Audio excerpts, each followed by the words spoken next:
بسم اللہ الرحمن الرحیم۔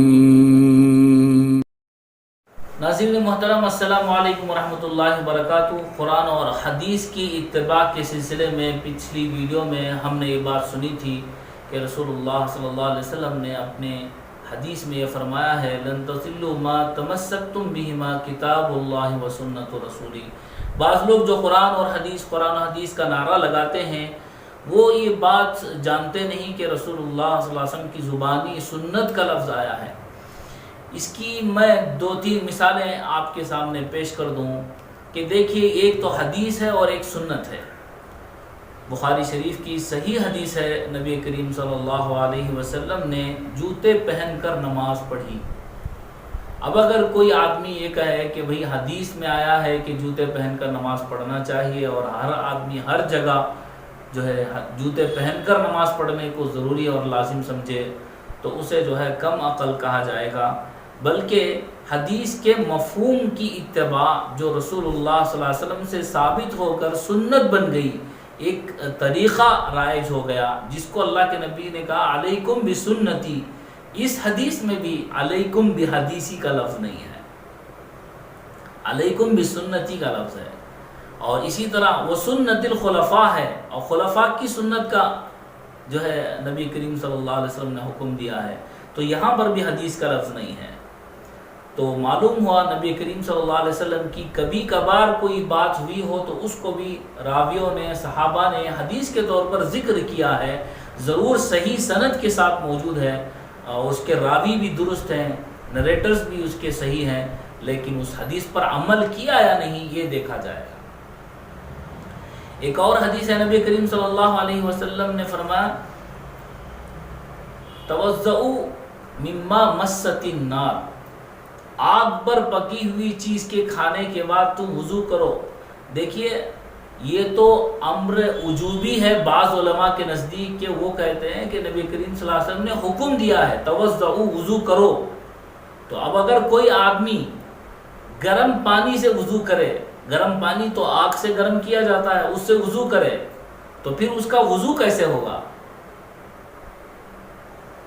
یہ تو بالکل نہ سمجھ میں آنے والی بات ہے۔ اور اسی طرح کوئی آدمی وضو کر لے اور چائے پی لے، کہ آگ پر چائے پکی ہوئی ہے اور اس کو پی لے، تو پھر کیا اس کا وضو ٹوٹ جائے گا؟ یا گوشت کھا لے آگ پر بھنا ہوا، یا کوئی کھانا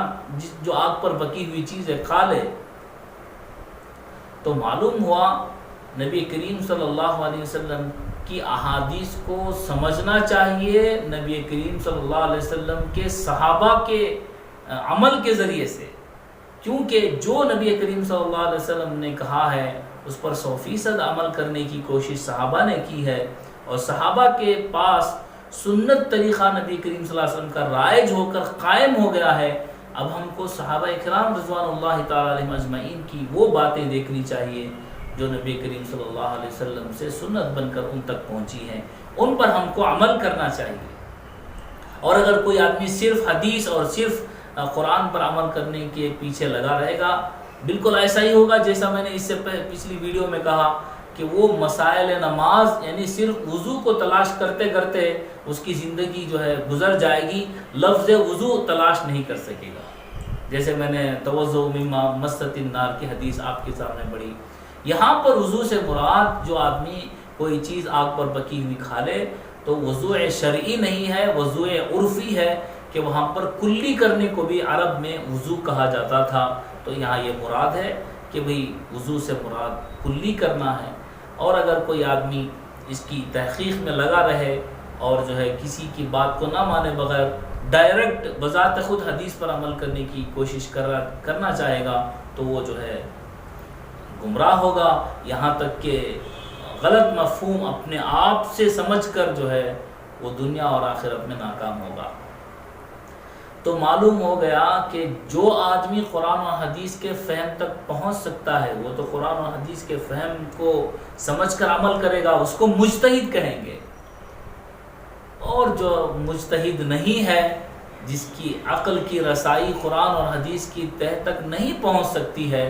تو اس کے لیے کہا جائے گا کہ وہ جو ہے ان لوگوں کی باتوں کو سن کر اس پر عمل کرے جو لوگ اس فن میں ماہر ہیں، قرآن و حدیث کے عالم ہیں، فقیہ ہیں، جیسا کہ اللہ نے فرمایا فَاسْأَلُوا أَهْلَ الذِّكْرِ إِن كُنتُمْ لَا تَعْلَمُونَ۔ اگر سب کے سب جان رہے ہوتے تو اس آیت کا کیا مصداق ہے، اور پوچھے کس سے، وہ خود جانتے ہیں۔ ان کنتم لا تعلمون کا مطلب اور مفہوم یہ بتا رہا ہے ہر آدمی کی عقل و رسائی یہاں تک نہیں ہے کہ وہ قرآن و حدیث کی گہرائی میں جائے، تو اسے چاہیے کہ وہ آدمی ان کی اتباع کرے، ان کی پیروی کرے، ان کی بات کو مانے قرآن و حدیث کی روشنی میں جو عالم ہیں اور فقیہ ہیں۔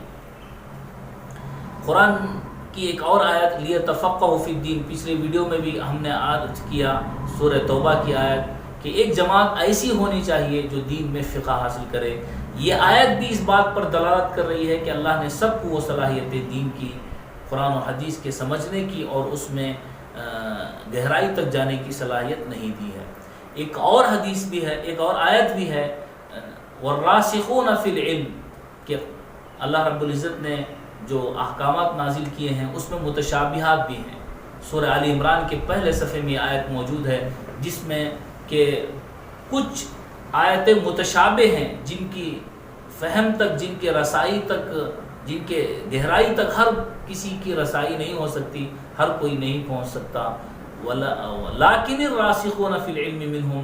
يَقُولُونَ آمَنَّا بِهِ، لیکن راسخ فی العلم جو ہوتے ہیں، یہاں پر اس آیت کے دو مفہوم مفسرین نے بیان کیے ہیں۔ راسخ فی العلم، علم میں جو گہرے ہوتے ہیں وہ اس متشابہات کو جانتے ہیں، مشتبہ آیات کا مفہوم وہ سمجھتے ہیں، اور یا جو نہیں ہیں وہ یہ کہتے ہیں کہ اس کا علم اللہ کو معلوم ہے، وَمَا يَعْلَمُ تَأْوِيلَهُ إِلَّا اللَّهُ۔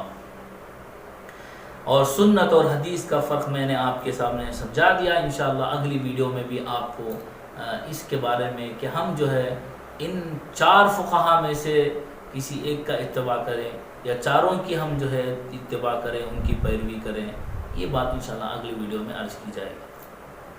يزال الخير حيا لا يزال، إن في الدنيا سلاما وظلال، أخبر الأيام أنها في وصال، قم بنا وانظر لآيات الجمال، قم بنا وانظر لآيات الجمال، كن كما غيث على